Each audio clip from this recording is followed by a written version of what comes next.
안녕하십니까. 증시각도 TV 시청자 여러분, 투자자 여러분, 반갑습니다. 정말 오랜만에 각도기가 사랑하는 투자자, 투자 인사이트라고도 할 수 있고 각도기가 사랑하는 투자자 코너 정말 오랜만에 해봅니다. 부를 만한 분들이 별로 없었어요. 왜냐면은 작년도에 그 험한 파도를 이렇게 헤쳐서 탈출에 성공하신 분들이 몇 분 안 되셨기 때문에 참 모시기가 힘들었는데, 오늘 올해 2023년도 저와 함께 수익률 용어상박을 하고 계신 타이거 자산운용의 김영준 이사님 모셨습니다. 이사님 어서 오십시오. 예, 반갑습니다. 네, 반갑습니다.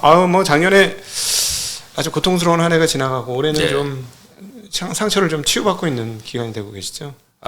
조금씩 회복하고 있는 구간인데요. 근데 이제 저희가 작년에는 굉장히 저희가 두 차례 정도 제가 나왔던 것 같고, 한 1년 전에 마지막 방송이었더라고요. 그래서 사실은 이제 작년 상반기에 나왔을 때 저희가 시장을 그렇게 좋게 보고 있지는 않다 말씀드렸고, 그렇죠. 방어적으로 갔다고 말씀드렸고, 그게 수익률 방어에 굉장히 도움이 됐습니다. 그래서 작년 안 좋은 계좌 같은 경우에는 마이너스 10% 초중반, 그 다음에 좋았던 계좌들은 이제 펀드 같은 경우에는 뭐 마이너스 한 자릿수 이 정도까지도 저희가 방어를 했었는데, 이제 올해 상반기에서 이제 하반기 넘어온 이 올해 내내 이제 사실 시장이 굉장히 이제 센 거에 비해서는 반대로 저희가 그렇게 많이 올라오진 못했습니다. 그래서 저희가 이제 펀드 기준으로는 아마 10% 초반 정도 저희가 수익률 회복해서, 어떻게 보면 작년에 많이 안 깨졌던 부분들이 있었고 올해 조금 벌긴 벌었지만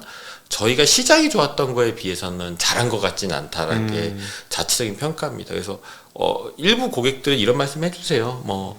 어려웠던 시기에 그래도 좀 버텼고, 그리고 수익 낼 때 조금 내줬으니까 두 개 한꺼번에 생각해 보면 안정적이었다라고 평가해 주시는 분들도 있고, 이제 과거부터 굉장히 오래 맡기셨던 한 4, 5년 이상 맡기셨던 오래된 고객들 분들은 그리고 특히 이제 1인 계좌에 맡기셨던 분들은 타이거가 방어 잘한 건 인정하는데, 과거 같으면 이거보다 훨씬 수익 잘 내셨을 텐데 올해 같은 경우에 수익을 많이 못 내셨다라는 평가를 해주시는 분들도 계셔서 약간 두 개의 의견 다 맞는 의견이고요. 저희는 저희가 생각했던 것보다 자체 평가로는 좀 못했다, 저희가 못했다 이렇게 반성하고 있는 한 해인 것 같습니다. 그래서 용어상박이라고 제가 아까 말씀해 주셔서 제가 그 부분에 대해서 웃었던 이유는 저희가 잘 못해서 사실은 용어상박의 어떤 그 범주 안에 못 들어간다 그런 생각이 들어서 좀 웃었습니다. 네. 제가 알고 있기로 저희가 이제 그 방송에 나가진 않았습니다만 가을에 따로 이렇게 만나서 사적으로 이렇게 우리 사적으로 만나서 주식 얘기만 하잖아요. 그렇죠. 주식 얘기죠. 네. 주식 얘기만 하는 사람들인데, 주식 얘기하면서 그때 이제 서로 주고받았던 기업에 대한 내용들이 있는데, 올해 이제 와보면 면면이 정말 굉장히 좋은 성과를 냈거든요. 그래서 사실 김영준 이사님이 셀렉한 기업들은 제가 기억을 몇 개 합니다. 그날 만나서 얘기했던 것들. 그 중에 한두 종목은 저도 편입을 했어요. 그래서 제가 엄청난 수익을 봤으니까 해당 기업들로. 저 일부는 수익 실현도 했습니다. 워낙 꽤 높은 두 자릿수였어요. 100%는 안 됐지. 100%는 안 됐지만. 100%. 과반에서 100%는 안 됐지만. 반올림에서 100%는 안 됐지만. 그래서 굉장히 그 높은 수익률을 경험을 했기 때문에 굉장히 잘하시는 분이고, 이렇게 겸손하게 얘기하시는 것이다, 이렇게 보시면 되겠고, 정말 올해, 저보다도 오히려 수익률이 좋지 않으실까 할 정도로, 어쨌든, 전반적으로는 이것저것 섞여 있다 보니까, 펀드는 워낙 크다 보니까. 그렇죠. 펀드도 크죠. 그렇게 됐지만 저희가 사적으로 얘기 나누어서 투자했던 종목들은 시장 수익률을 훨씬 더 상회하는 그런 결과를 얻었다는 걸 저는 잘 알고 있습니다. 그래서 그 겸손의 그 표현이다, 이렇게 보시면 될 것 같고요. 어떠세요? 작년 그렇게 피를 토하는 장, 그리고 막 다들 울고 있는 게 보여지는, 돈을 맡기신 분들이 울고 있던 게 보여지다가 올해는 좀 한숨을 돌렸고, 그리고 또 이런 분들도 많을 것 같아요. 이제 본전 오니까 주식 안 해야 되겠다, 이렇게 생각하시는 분도 굉장히 많으실 것 같은데, 투자 하신 분들 중에서 심정은 좀 어떠세요? 작년하고 비교해서? 사실은 작년에 제가 10월달에 이제 마지막 방송이었던 것 같은데, 그때 이제 한참 이제 고민이었던 게 주식들이 싸다라는 얘기를 그렇죠. 말씀드렸었고, 그때 말씀하셨죠. 그리고 두 번째로 이제 말씀드렸던 게 시스템 리스크가 있는지에 대한 시장의 우려가 있다. 그렇죠. 그걸 제가 말씀드리면서 시스템 리스크가 오면 한 번 더 빠질 수 있고 그렇기 때문에 열려 있지만 주식을 여기서부터 분할 매수는 하셔야 된다라는 말씀을 드렸던 걸로 제가 기억하고 네, 있습니다. 그 찾아보시면 김영준 증시각독이라고 딱 쳐보면 작년도께 있을 겁니다. 그렇게 네. 보시면 그 요게 이제 증거 자료로 남아 있습니다. 네. 네. 근데 뭐 저도 사실은 이제 그때 10월 달에 그 두 개를 열어놓고 있다가 11월 달에 이제 사실은 이미 이제 그것들이 어느 정도 마무리가 됐잖아요. 시스템 리스크가 없다라는 게. 네. 그러면서 주가가 싼 종목들만 남아있는 상황이었고, 그래서 이제 그때부터는 주식시장을 조금 더 긍정적으로 봐야 되겠다. 이런 뷰가 좀 있었습니다. 그래서 실제로 이제 회사 안에서도 많이 이제 그런 부분들 소통을 했었는데, 이제 다만, 고객 손실에 대한 저희도 이제 워낙 그 위험들도 굉장히 고민을 많이 하다 보니까 이런 우려 때문에 저희가 주식 편입을 굉장히 적극적으로 빠르게 못했던 것들이 좀 아쉬움은 남고요. 다만 뭐 많은 개인 투자분들이 그 시기부터 정말 결국 종목이라는 것들은 싼 종목, 우량한 종목들 싸게 사면 그런 것들은 배신하지 않는다는 걸 다시 한번 느낀 한 해였다고 생각합니다. 맞아요. 그때 막 용감하게 사셨던 분들은 분명히 수익을 잘 내셨을 거고 저희도 사실은 그 얘기 아까도 잠깐 말씀해 주셨지만 저희가 이제 11월 달에 그때 만나 뵀을 때도 그런 종목 얘기들을 많이 했었잖아요. 예, 이제 종목들이 이제 바닥에 있고 어려운 시기는 좀 많이 지난 것 같아서 지금부터는 해볼 만하다 이런 말씀을 같이 나눴던 걸 저도 기억하고 있는데 그런 것들이 이제 매번 패턴이 똑같진 않습니다. 제일 신기한 거는 항상 이러한 패턴들 하락과 상승 패턴들을 보면 항상 올 때마다 새로워요. 저희가 제일 놀라웠던 하락 패턴은 코로나인 것 같아요. 주식 20년 동안 하면서. 그러니까 매번 사이클을 타는데 항상 공포스러운데 내가 이걸 이번에 겪고 나면 다음번에는 안 속아야지. 내가 견뎌내야지 하는데 그 다음번은 더 이상한 방식으로 더 놀라운 방식으로 공포감을 주거든요. 그러니까 사실 하락하겠죠. 똑같은 방식이면 사람들이 안 속을 텐데. 저는 뭐 그거 독감이죠 이랬다가 완전 진짜 진짜 와 여러 제 주변에 그때 저점 3월 달에 눈물을 흘렸다는 투자자들이 굉장히 많습니다. 이 남자들의 그 진한 눈물은 조금 의미가 다르죠. 예, 영화 보고 우는 눈물과 2020년 3월에 흘렸던 눈물은 이제 모든 게 무너졌구나 한 그런 진짜 세상이 무너졌구나 하는 그런 느낌의 울음이죠. 그렇죠. 이를 꽉 깨물고 뭔가 인내하고 막 힘들어하는 그것이 농축된 눈물들이죠. 네. 그래도 아니 그때는 뭐냐면 이제 포기하시는 거? 거의 끝났구나. 그런 눈물. 끝났구나. 이빨을 꽉 깨물고 참다가 이래도 안 되는 경우가 있구나 하면서 그동안 내가 했던 모든 애씀과 내가 투자했던 인생은 다 어디로 간 거지? 하는 그런 허탈감. 그렇죠. 2020년 3월에 분명히 그런 부분이 좀 있었어요. 실제로 반대 매매되셔서 바닥에서 다 강제로 그 포지션을 청산하셔야 되는 분들도 있으셨고. 우리 표현으로 지졌다 그러지. 그렇죠. 깡통 계좌죠. 저도 당해봤으니까. 그게 엄청난 그 데미지거든요. 아직도 저는 가끔씩 그게 생각날 때 있어요. 옛날에 깡통 계좌가 깡통 계좌가 생각날 때 있죠. 트라우마니까요. 근데 이제 뭐 어찌됐건 제가 드리고 싶은 말씀은 매번 하락 때마다 정말 패턴이 달라요.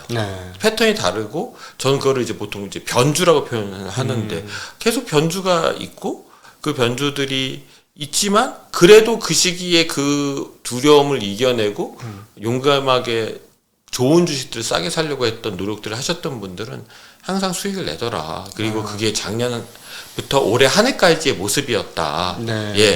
그게 가장 큰 생각의 흐름인 것 같습니다.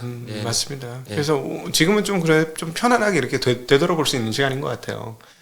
작년에는 진짜 이러면서 아니야 이거 여기서 잘 견뎌야 돼. 이제 바닥 왔어 이러면서 사실 여러 번 속았죠. 뭐 6월이 바닥인 것 같기도 했고 8월이 바닥인 것 같기도 했었는데 10월이 바닥이 왔으니까 그러면서 이제 된다 이러면서 이빨 꽉 깨물고 왜 이렇게 안 올라갔지 이러면서 더럽게 기네 막 이러면서 했더니 이제 올라와서 지금은 되게 여유 있게 그때 그 22년도의 하락을 이제 볼 수 있겠고 그 다음에 역시 그렇게 한 번의 사이클을 경험할 때마다 한 켜씩 조금 성장한다는 느낌 안 드십니까? 어떠십니까? 성장하는 것 같기도 하고 가끔은 제가 참 머리가 나쁜 사람이구나 하는 생각이 들 때도 있습니다. 이렇게 20년간 훈련을 시켰으면은 그렇지. 예. 이렇게 둔한 멍청이였던가? 그러니까요. 네. 아니 근데 이제 조금씩은 그래도 익숙한 패턴들이 있죠. 그렇죠. 예. 그래서 반드시 이제 행동을 해야 되는 것들. 근데 저도 사람이고 사실 각동현님도 사실 사람이다 보니 사실 항상 그런 시장에서 또 힘들고 뭔가 행동을 옮기기 힘들고 이럴 때 저희도 주저하잖아요. 근데 이제 저희가 그거를 이제 항상 해결하는 방법 중에 하나는 저는 이제 사실 기계적으로 행동하는 걸 그렇죠. 굉장히 중요하게 생각하거든요. 그렇죠. 무조건 5% 10% 사놓고 또 추가 사고 네. 뭐 이런 것들을 굉장히 중요하게 생각하는데 사실은 그 시기에 다행스럽게 일부 종목들은 그렇게 편입한 것들이 있어서 저 같은 경우는 이제 반도체 주식들을 그때도 이제 10월 때 나왔을 때도 저는 좋아 보인다. 감산하실 거다라고 얘기를 말씀을 드렸고 실제로 이제 감산한다는 저희는 가정하에 분명히 이건 일반적인 다른 종목 사이클보다는 빨리 올 거다라고 생각해서 저희는 매수를 했고 기계적으로 매수했습니다. 정말 제가 9만 원에 하이닉스를 샀는데요. 네. 8만 원을 가더라고요. 저는 9만 원이 바닥이라고 생각했어요. PBR 1배 이론도 있고 하이닉스는 PBR 1배를 안 깬다. 뭐 0.9배를 안 깬다. 뭐 과거 역사 평균적으로 항상 여기서 반등했다. 반등했다. 뭐 이런 이론도 있고 저는 사실 그 이론을 믿는 건 아닌데 그것도 하나의 굉장히 중요한 사람들의 어떤 시장에서의 컨센이잖아요. 그렇죠. 그래서 그 기준대가 가면 결국은 사람들이 모든 사람들이 다 여기가 바닥이라고 생각하니까 진짜로 실제로 그런 모습이 보이게 되는데 이번에도 또 변주가 있었던 거죠. 네. 하락장에 보면 결국은 9만 원이 그런 가격대로 생각해서 들어갔는데 8만 원이 오고 결국 7만 원이 왔거든요. 저는 이제 8만 원을 갔을 때는 정말 대표님 그 방에 가가지고 이제 회의실에 가서 8만 원 이제 바닥입니다. 정말 사셔야 됩니다라고 얘기하면서 자신 있게 얘기했는데 7만 원대가 보이니까 이제 또 한 번 가서 얘기는 했습니다. 바닥입니다라고. 근데 이게 그래도 그 얘기를 하면서도 제가 틀렸다는 거 인정할 수밖에 없는 거죠. 왜냐하면 8만 원, 9만 원에 사면서 그래도 8만 원 중반 정도면 끝일 거다라고 생각했는데 8만 원이라는 숫자 나왔고 거기서는 정말 바닥이라고 얘기했는데 7만 원까지 하는 변주가 나왔거든요. 네. 근데 그 변주를 생각해 보면 과거에는 모바일이 성장했고 서버가 성장하는 시장 내에서의 이제 바닥 사이클이었고 이번에는 정말 앞이 안 보이는 서버랑 핸드셋 모두 다 성장이 느려진 상황에서의 갑작스런 재고 증가, 전에 볼 수 없었던 재고 증가, 그걸로 인해서 이제 주가가 빠지니까 공포감이 질릴 수밖에 없는 거죠. 네. 그러다 보니까 더 빠졌던 부분들이 있지만 저는 그 안에서 또 7만 원 안에서도 다시 계산해보고 고민해본 결과 지난번 사이클이 6만 원, 5만 원대였는데 다시 6이라는 숫자가 보이면 지난번 사이클의 바닥을 다시 한번 트라이 한다는 얘기인데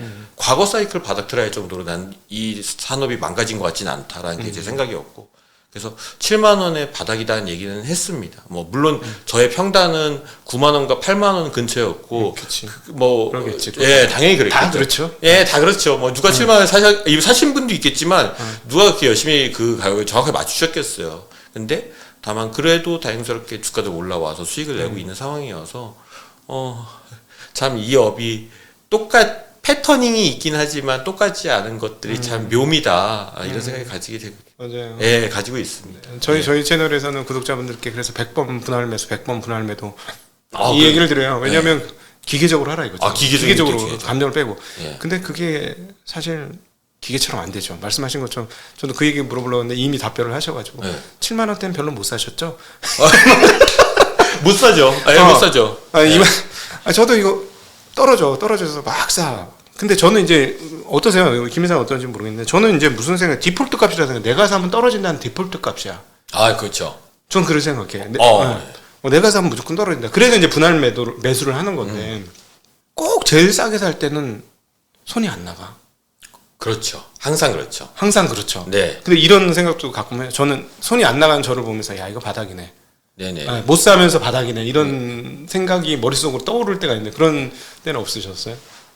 근데 사실 바닥 추정이라는 것 자체가 해보시면 해보셔서 아시겠지만 이게 한 10번 도전해보면 한 세네 번 맞나? 보통 다 상상을 벗어나잖아요. 예. 그 위에서 보통 튀기도 하고, 그렇죠. 그 아래서 튀기도 하고. 예, 그래서 바닥을 나름대로 어떤 선들을 그어보긴 하고, 제가 그걸 많이 도전은 하지만, 전 분명히 무조건 틀릴 거라 가정을 하는 것 같아요. 틀릴 거라 가정을 하고, 그 틀릴 거라는 가정하에 시나리오를 나름대로 써서 네. 이 가구에서 반등했을 때의 모습, 그다음에 저 아래에서 반등했을 때의 모습들을 보고 내가 어떻게 분할 매수하는 게 그 안에서 이제 합리적일까 모르는 상황 안에서 네. 그 정도가 최선이지 않을까 싶습니다. 거꾸로 상승장도 마찬가지인 것 같아요. 꼭대기를 못 맞추는데 이쯤에서는 부담스럽다 싶으면 그때부터 이제 시나리오를 쓰면서 천천히 이제 매도해 나가는 방법들을 생각해내는 것 같습니다. 예. 올해는 오히려 정반대의 상황들이 좀 많이 나왔는데 저 같은 경우는 이제 2020년 1년 내내 1년 이상의 그 하락장을 경험을 하니까 사자가 점점 조심스러워지는 것이죠. 분할 매도도 점점 잘게 나누면서 뒤쪽으로 그쵸. 후방으로 밀어넣고 그러다 보니까 23년도에 나타나는 현상은 뭐냐면 오르는 놈을 다 못 잡는 거예요. 그쵸. 사고 있으면 올라버려. 네네. 예, 특별히 저는 이제 뷰티에서 여러 종목 그랬어요. 아, 예. 예, 뷰티 쪽에서 정말 잘 잡으셨네요. 네. 아니, 잡았는데 네. 올라가니까 멈춘 거예요. 네.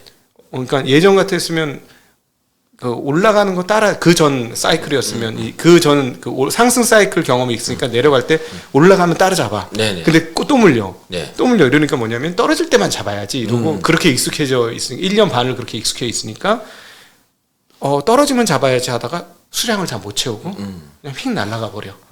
뭐 그래서 심지어는 40% 50% 어떤 거는 뭐 80%뭐 이렇게까지 이 수량 가지고 그래서 중간 너무 짜증이 나서 수익 다 못 채우고 많이 비중을 채웠으면 끝까지 들고 갔을 건데 네. 중간에 그냥 털어버리고 네. 기분 나빠서 감정적으로 그치, 대응하고 그치. 그런 경우 그런 어떤 역의 실수들이 좀 있었거든요. 저는 네네. 23년 네네. 그런 뭐 이거 그런 비슷한 경험은 많이 있죠. 예. 충분히 많이 있고.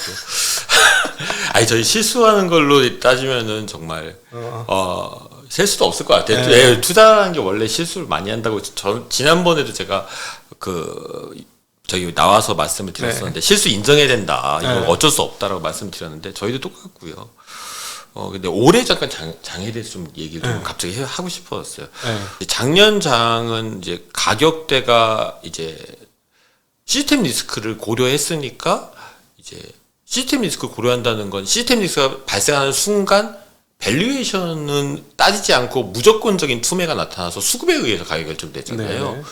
그래서 투매 물량이 끝난 다음에 주가 반등하기 네. 때문에 밸류에이션이 상관이 없는 상황으로 가는 건데 그러면 시스템 리스크가 터진다라는 가정이 깔리면서 바로 그 위에서 이제 가격들이 형성됐으니까 결국 무슨 얘기냐면 밸류에이션으로 읽어줄 수 있는 그 기업의 최하단 주가까지 내려간 상황이었어요. 22년도 주가가 21년도 그렇죠. 그래서 결국은 여기서부터 주가 더 내려가면 이제 그다음부터는 그냥 패닉이고 그냥 이제부터는 무조건 그냥 수급에 의해서 주가는 무조건적인 하락을 할 거야, 급락을 할 거야, 뭐 이런 기준이었는데 결국 합리적으로 생각할 수 있는 최하단까지 주가를 맞춰놓은 상황이었었는데 그 상황에서 시스템 리스크가 발생하지 않고 의외로 또 돈을 풀고 재정 정책에 의해서 미국에서 그런 상황에서 경기도 그렇게 빨리 안 나빠지니까 주가는 너무 싸네? 이러면서 주가들이 다 튀었으니까 사실은 이게 어떻게 보면 항상 하락장 끝에 그 바닥에서 반등할 때 항상 세잖아요. 그런 모습이었다라고 저는 생각을 하고 있고 저희가 그 부분들을 좀 잡았어야 되는데 저희 회사에서는 그걸 조금 늦게 잡게 돼서 조금 안타깝다라는 생각도 좀 있고 좀 스스로 반성하게 되는 부분들이고요. 네.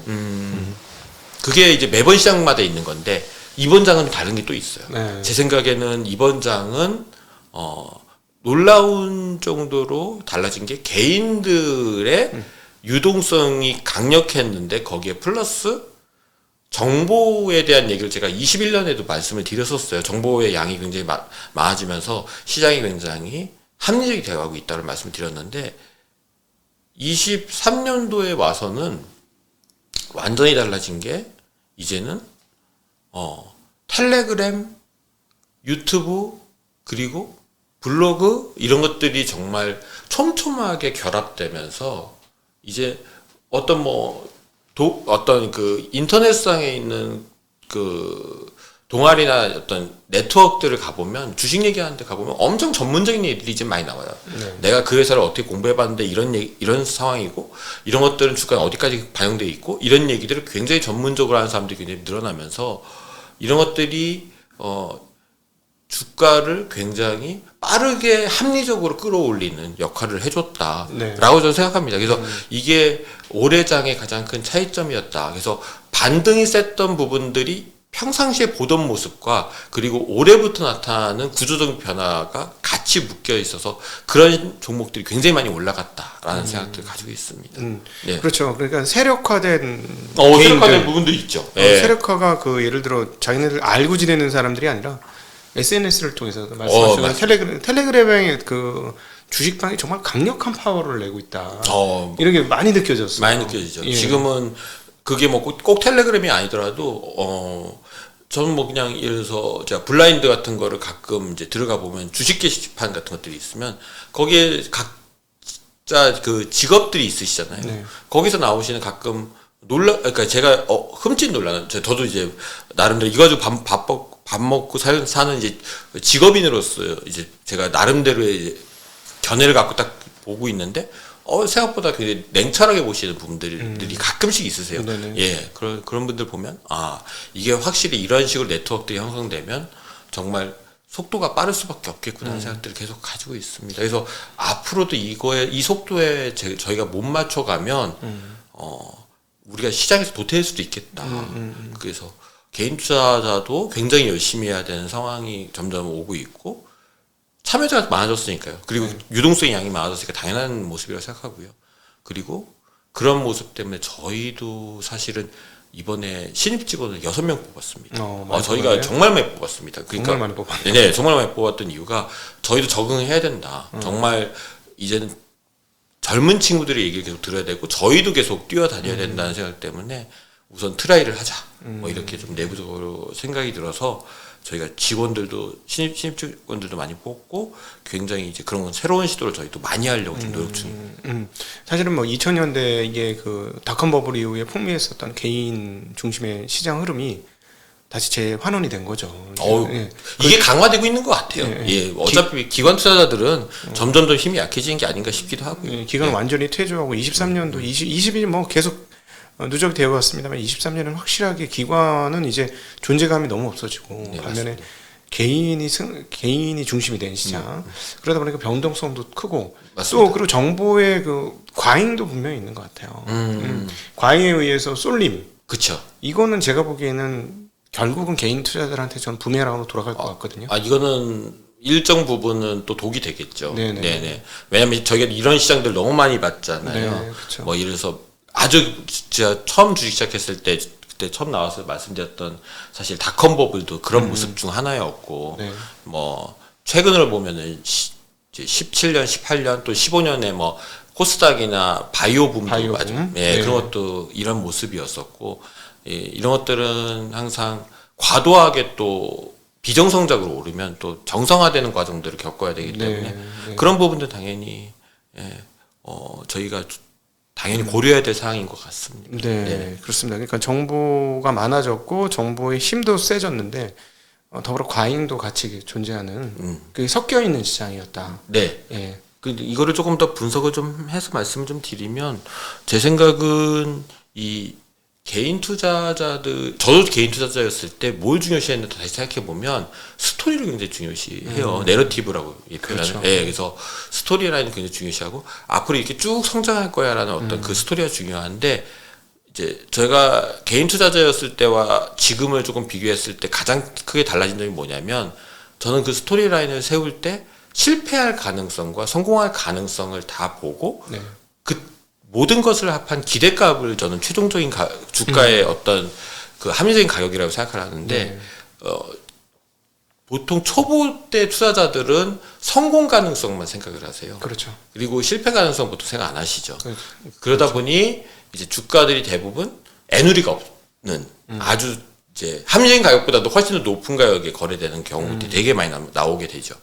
그런데 이런 것들을 개인 투자자들 초보 투자자들도 하는 실수이기도 하고 어떤 사람들은 굉장히 그거를 조금 더 공격적으로 그거를 제시하시면서 주가를 좀 더 끌어올리시려는 그런 모습들도 보입니다. 그래서 네. 그런 것들에 대해서 합리적으로 판단하셔야 된다라는 네. 말씀을 드리고 싶어요. 이게 만약에 잘 되면 당연히 주가 그렇게 올라갈 거고 저희는 그거에 대해서 당연히 그렇게 올라갈 수 있다고 인정하고요.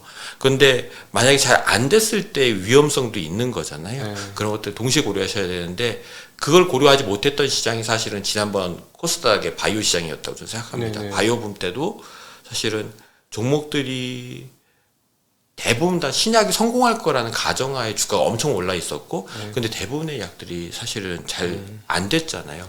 그러면서 바이오 주식들이 무너지면서 코스닥 시장이 무너졌었는데 이번에도 그러한 부분들에 대한 걱정들과 우려들 그런 것들을 이 주가의 어느 정도 합리적으로 잘 계산하셔서 그것들을 가격들을 목표가를 산정하시고 투자를 하시는 게 중요하실 것 같다. 맞습니다. 이런 말씀 드리고 싶습니다. 지금 말씀하신 것 중에 핵심적인 아주 중요한 포인트 중에 하나 저 생각하는 거는 소위 말하는 이제 우리 업자가 되려면 전문 투자자, 그냥 전업 투자자든 뭐든 해서 이걸 먹고 밥 먹고 살아야 할 사람들의 어떤 첫 번째 특성, 그리고 살아남는 사람들의 첫 번째 중요한 그 갈림점 네. 이게 뭔가 보면 깨질 걸 먼저 고민하는 것 같아요. 그렇죠. 왜냐하면 리스크 관리가 안 되면 어느 순간 계속 성공하다 한 번에 깨지면 그렇죠. 그 순간으로 시장에서 아웃이니까요. 그렇죠. 네. 500% 수익 나고 70% 깨지면 거의 제자리 아닙니까? 그렇죠. 예, 그럼 뭐 100% 먹고 50% 깨지면 제자리인 거예요, 계속. 네. 근데 김 이사님 어떤지 모르겠어요. 저는 이 업계에 있으면서 그 경험 많이 했어요. 저도 경험 많이 해서 점점 그렇지 않은 방향으로 진화하게 된 그렇죠. 거죠. 네. 그렇죠. 그렇게 진화하는 거죠. 네. 그게 맞는 편. 저희 그 동료들이라든가 이 업계에 있는 사람들 중에 그 뭐 똑똑하잖아요. 얘기도 잘하고 뭐 얘기도 너무 뭐 대단하고. 근데 그래서 누적 수익률이 어떻게 되냐면 아직 깨져 있어. 심지어는 이런 얘기도 올해 수익률 몇 프로? 100% 넘었어요. 100% 넘었대요. 그래서 그러면 누적 수익률 되게 좋겠네 했더니 아니 아직 예전 본전 못 찾았어. 너무 많아요. 이게 일반론이에요. 저희 이 업계에서 일하는 많은 이 투자를 하는데 아직 그 이걸로 뭐랄까 이것만으로 밥 벌어 먹을 수 있는 상황이 좀 덜 훈련된 분들의 공통적인 얘기인데, 근데 결국은 말씀하신 건 저하고 똑같은 얘기인데 밥 벌어 먹고 살려고 하면 위험 관리 못하면 못 먹고 산다. 네, 그렇죠. 그래서 그리고 그러니까 결국은 그 하도 당하다 보니까 이렇게 당하면 안 돼. 그거를 이제 지우는 게 어떻게 보면 우리 투자의 성장 아니겠습니까? 그렇죠. 예. 네. 그러니까 실패 확률을 조금씩 줄이면서. 근데 개인들은 돈 벌려고 들어왔으니까 그렇죠. 버는 사이드만 생각하는 거죠. 네네. 깨질 사이드를 생각 안 하는 거죠. 그렇죠. 예. 이게 사실은 어떻게 보면 공부를 많이 안 하고 지식이 약한 상황에서 유동성의 어떤 힘에 의해서 주가들이 움직일 때 돈을 벌고 싶은 개인분들이 선택할 수 있는 어떻게 보면 가장 합리적인 선택일 수도 있어요. 네. 예, 그분들 입장에서는. 근데 이런 것들이 반복적으로 하다 보면 어느 순간 마치 카지노에서 게임을 하면 한두 판을 이겨서 제가 큰 돈 벌 수 있고 그 자리에서 제가 뜨고 그냥 다시 카지노 안 올 수도 있는데 네. 그런 경우가 대부분 없고 다시 또 카지노를 찾고 결국은 조금 버시다가 다 잃어버리시잖아요. 네. 그거 비슷한 결과들이 나타나는 경우들 너무 많이 봐서 맞아요. 그것들을 어떻게 생각하시냐가 중요하죠. 뭐 그냥 한 번의 운인데 이게 내가 한 50배 났고 내가 거기서 이 돈 가지고 다시는 주식시장에 안 올 정도 난 돈을 벌었어. 나 이제 영원히 떠날래. 이렇게 되셨다면 저는 뭐 그걸로 충분하실 것 같아요. 근데 그런 경우가 굉장히 흔치 않고 그렇죠. 그런 경우는 내 경우가 아니다라고 생각하시는 게 맞지 않을까 싶어요. 맞습니다. 근데 한 분이 그런 경우가 나오면 모든 분들이 나도 그렇게 될 수 있다라는 어떤 상상을 가지시고 다들 접근하시니까 그럴 때마다 항상 이제 많은 분들이 손실을 보시는 그런 상황들이 벌어지죠. 예. 복권방에 줄 선 거하고 똑같은 모양새라. 아, 그렇죠. 저는 듣다 보니까 항상 로또 1등 몇 명 당첨되면 항상 줄 서시잖아요. 그거와 저는 비슷합니다. 진짜 예. 로또방에 줄 쓴 거 보고 너무나 충격적이었거든요. 저는 와 사람들 자기 돈을 저렇게 버리는구나 하면서 와 저렇게 해가지고는 소위 말하는 경제적 자유나 독립을 이룰 수가 없을 텐데 좀 안타까워서 그 줄을. 근데 지금 말씀하신 거 들어보니까 딱 복권방 줄 주는 거하고 비슷한 논리구나. 네. 근데 뭐 사실은 그런 거를 또 기가 막히게 또 잡아내시는 능력이 계신 분들도 있어요. 저는 그런 능력이 없으니까 저는 그건 포기했는데 우리 흔히 업계 용어로 이 표현 쓰기 싫긴 하지만 우리 매사기라고 얘기하기도 하고 네네. 네. 그런 분들이 있으신데, 예. 그런 분들은 그런 분들의 영역인 거고, 네. 예. 저는 그 영역은 없어서, 네. 그런 것들은 과감히 포기하고, 그냥 제 스타일대로 수익을 낼 수 있는 방식을 찾는 게 맞다. 네. 이렇게 생각하겠습니다. 네, 맞습니다. 네, 전적으로 동의하고 여러분 어떻게 들으시는지 모르겠는데 이거 딱 진짜 운영하는 사람들끼리 그냥 편하게 하는 얘기입니다. 오늘 원고도 없고요. 그냥 아예 원고도 드리지 않았고 무슨 얘기 하자는 얘기도 안 했고 그냥 저한테 뭔가 한 분도 안 주시잖아요. 그러네요. 네, 네. 그래서 그냥 편하게 운영자들끼리 그냥 그냥 우리들의 얘기를 하는 건데 아마 옆에서 엿들으신다는 개념으로 들으시면 도움이 많이 되지 않을까 싶습니다.